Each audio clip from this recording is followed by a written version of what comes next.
बाळा, आमचीच आठवण काढत होतास ना, त्यामुळेच तर आम्ही प्रकट झालो. अरे मायबाप मानतोस ना आम्हाला. मग तुला पैशांची गरज असताना सांगायचं ना.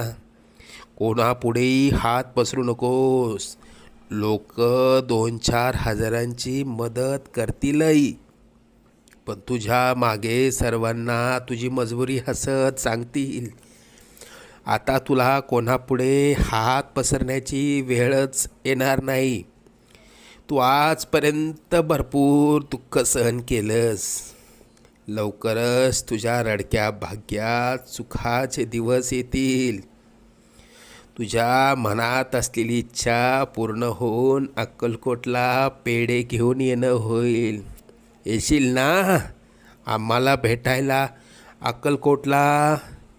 सगळं मनात